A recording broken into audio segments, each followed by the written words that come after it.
Hello students, I am Satyavan Sapate sir. Today we are going to learn and enjoy the second poem in 12th standard English. Poem name is Indian Weavers. Indian Weavers म्हणजे भारतीय विणकर. This poem is written by Sarojini Naidu.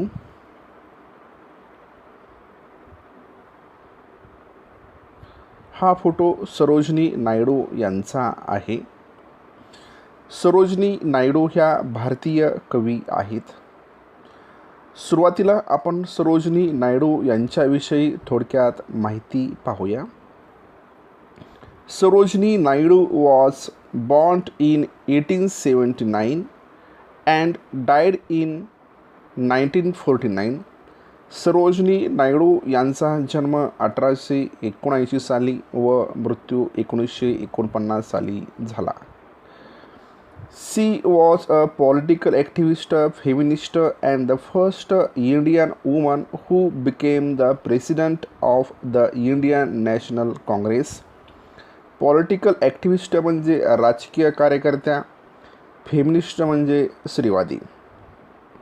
Sarojini Naidu ह्या एक राजकीय कार्यकर्त्या व स्त्रीवादी होत्या आणि इंडियन नॅशनल काँग्रेसच्या पहिल्या भारतीय महिला म्हणून त्यांची नियुक्ती झाली होती.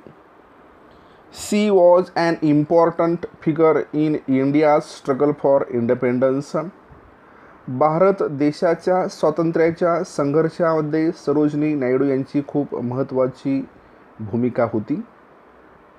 Sarojini Naidu's work as a poet earned her the sobriquet of nightingale of India.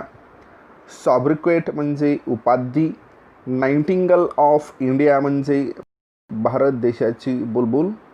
Nightingale हे एका पक्षाचे नाव आहे. हा पक्षी बघू शकता,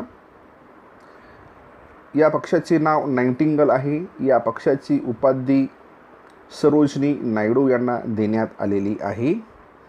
सरोजिनी नायडू यांना नाइटिंगेल ऑफ इंडिया म्हणजेच भारत देशाची बुलबुल अशी उपाधी देण्यात आलेली आहे.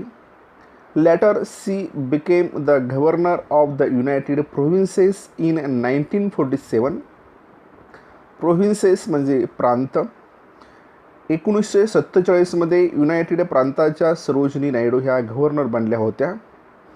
Becoming the first woman to hold the office of the governor in independent India.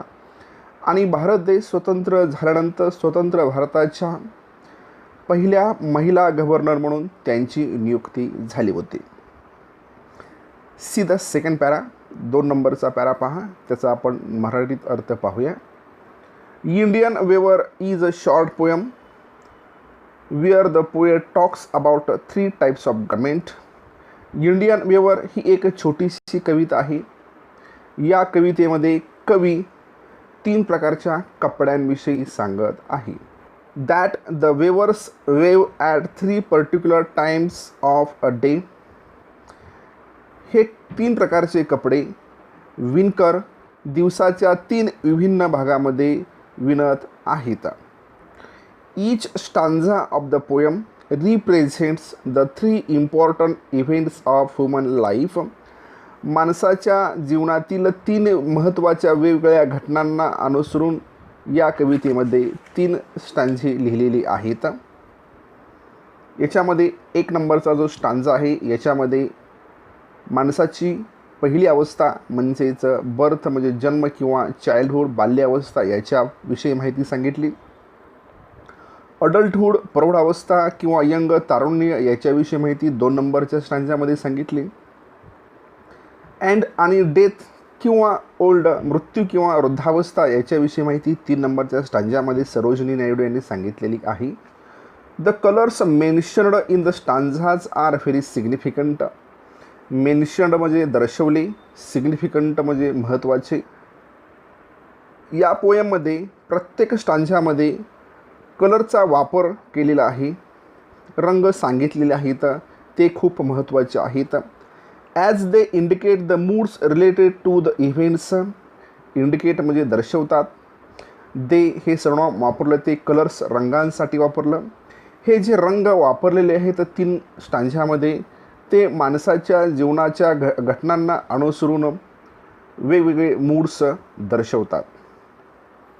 आता आपण प्रत्यक्ष कवितेचा अर्थ पाहूया. Let's see stanza number first.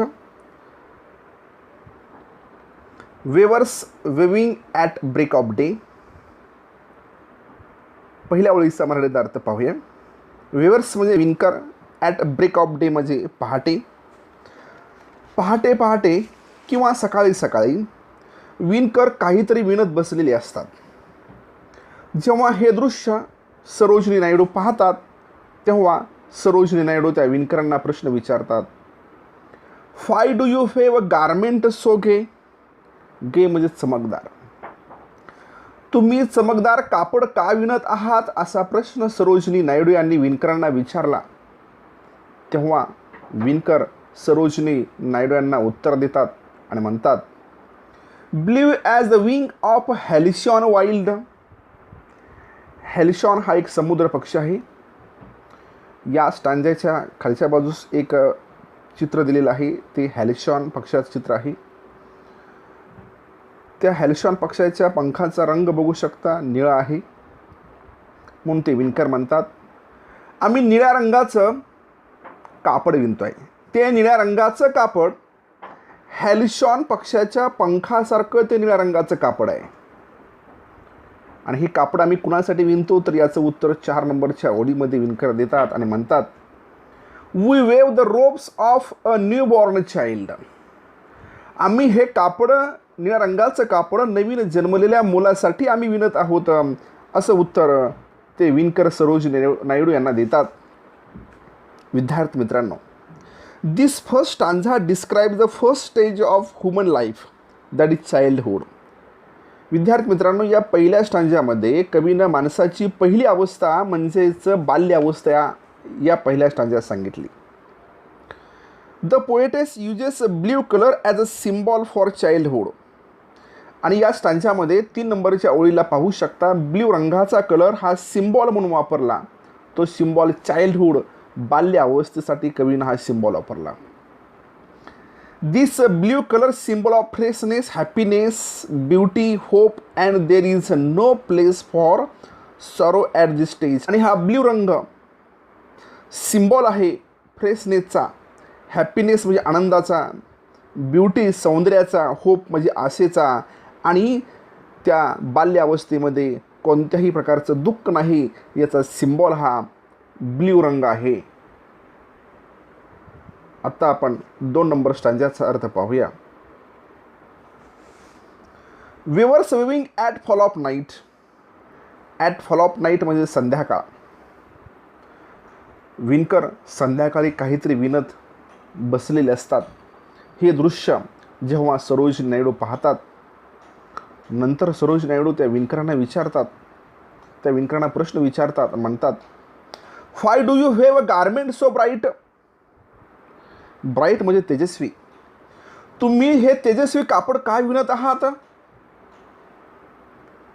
जेव्हा हा प्रश्न त्या विणकरांनी ऐकला त्यावेळेस विणकर त्या सरोजिनी नायडू यांना उत्तर देतात, म्हणतात, like the plums of a peacock, purple and green. Plums म्हणजे पंख. आम्ही मोराच्या पंखासारखं, आम्ही मोराच्या पंखासारखं जांभळे आणि हिरव्या रंगाचं कापड आम्ही विणत आहोत. तुम्ही हे चित्र पिकॉकचं बघू शकता.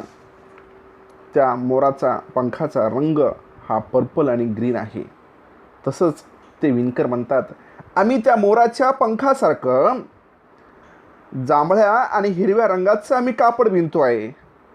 आणि 4 नंबरच्या ओळीला ते विणकर म्हणतात, हे कापड आम्ही कुणासाठी विणतो आहे तर ते विणकर सांगतात, हे कापड आम्ही we weave the marriage veil of a queen. The marriage veil म्हणजे लग्नाचं वस्त्र. आम्ही राणीच्या लग्नाचं वस्त्र विणतो आहे. ते राणीच्या लग्नाचं वस्त्र हे मोराच्या पंखासारखं जांभळं आणि हिरव्या रंगाचं आहे असं प्रत्युत्तर ते विणकर सरोजिनी नायडू यांना देतात. फ्रेंड्स, विद्यार्थी मित्रांनो, this second stanza describe the second or adult stage of human life. मित्रांनो, 2 नंबरच्या स्टांझामध्ये माणसाची 2 नंबरची अवस्था म्हणजे प्रौढावस्था सांगितली. त्या अवस्थेमध्ये प्रत्येक मनुष्य, every human quest for a better and prosperous life. या प्रौढावस्थेमध्ये प्रत्येक तरुण हा आपलं आयुष्य चांगलं आणि वैभवशाली बनवण्यासाठी ध्येयाच्या दृष्टीनं पुढं जाण्याचा प्रयत्न ह्या तारुण्य अवस्थेमध्ये प्रत्येकजण करत असतो. The poetess uses purple and green colour as a symbol for adult stage. आणि याच 2 नंबरच्या स्टांजामध्ये कवीनं पर्पल अँड ग्रीन, जांभळा आणि हिरवा रंग सिम्बॉल म्हणून वापरला, प्रतीक म्हणून वापरला. कुणासाठी? तर माणसाची जी यंग म्हणजेच तारुण्य अवस्था आहे त्यासाठी कवीनं पर्पल आणि ग्रीन हा रंग सिम्बॉलिकली वापरला. बिकॉज, कारण these colors symbolize the ups and down the life that make adulthood bright. कारण हे कलर सिम्बॉल आहेत कशाचे? तर ups and down of life. जीवनामध्ये अनेक चढ उतार येतात आणि ह्या चढ उतारांचा, सुखदुःखांचा अनुभव घेऊन प्रत्येक तरुण, प्रत्येक अडल्टहूड आयुष्यामध्ये, भविष्यामध्ये यशस्वी होतो असं सरोजिनी नायडू म्हणतात. 3 नंबर स्टांजाचा अर्थ पाहूया. Weavers viewing solemn and still. Weavers म्हणजे विणकर, सोलेम म्हणजे गंभीर, स्टील म्हणजे शांत.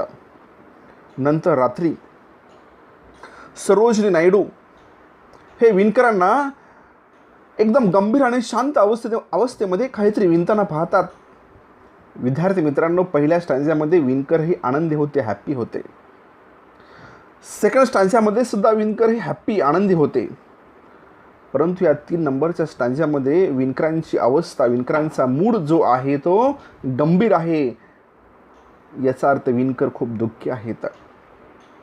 जेव्हा सरोजिनी नायडू त्या विणकरांना गंभीर आणि दुःखी अवस्थेमध्ये विणताना पाहतात त्यावेळेस सरोजिनी नायडू त्या विणकरांच्या जवळ जातात आणि त्यांना म्हणतात, त्यांना प्रश्न विचारतात, what do you have in the moon light chill.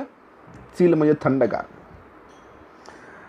रात्री चंद्रप्रकाशाच्या थंडीमध्ये तुम्ही काय विणत आहात? हा प्रश्न जेव्हा विणकरांनी ऐकला त्यावेळेस विणकर सरोजिनी नायडू यांना उत्तर देतात आणि म्हणतात, white as a feather and white as a cloud.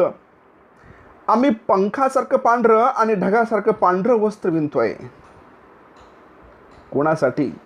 तर विणकर म्हणतात, we have a dead man's funeral shroud. आम्ही विणतोय कोणासाठी? तर फनरल म्हणजे दफन आणि श्राउड म्हणजे आच्छादन. आम्ही हे पांढऱ्या रंगाचं कापड मृत व्यक्तीच्या आच्छादनासाठी आम्ही हे पांढरं शुभ्र कापड विणत आहोत असं प्रत्युत्तर ते विणकर सरोजिनी नायडू यांना देतात. Friends, this third stanza represent the final stage of human life, that is death. हा जो 3 नंबरचा स्टांजा आहे ना, ह्या 3 नंबरच्या स्टांजामध्ये माणसाची तिसरी अवस्था सांगितली ती म्हणजे मृत्यू, विच इज इमोशनलेस. आणि ही जी तिसरी अवस्था आहे तो इमोशनलेस, याच्यामध्ये कोणती भावना नसते. Like a white cloud or a feather. Emotionless म्हणजे कोणासारखे असते? तर पांढऱ्या शुभ्र ढगांसारखे असते आणि पांढऱ्या शुभ्र पंखांसारखे असते. कारण की जे पांढरे शुभ्र ढग असतात त्या नापिक असतात. म्हणून कवीनं तुलना, ह्या पांढऱ्या रंगाची तुलना ही व्हाईट क्लाउड बरोबर केलेली आहे. The poet uses white colour as a symbol for death or oldness. या स्टांजामध्ये कवीनं पांढरा रंग सिम्बॉल म्हणून वापरला. कोणासाठी? तर डेथ, मृत्यूसाठी, किंवा ओल्डनेस म्हणजे वृद्धावस्थेसाठी व्हाईट कलर हा सिम्बॉल म्हणून वापरला. And this white color also symbolizes peace and calm that comes with death. आणि हाच पांढरा रंग हा सिम्बॉल आहे कशाचा? तर पीस अँड काम म्हणजे शांततेचा सिम्बॉल आहे. ती शांतता ही माणसाच्या व्यक्तीच्या मृत्यूनंतर येते. त्या शांततेचा सिम्बॉल म्हणजे हा व्हाईट कलर आहे. Thanks for watching my video.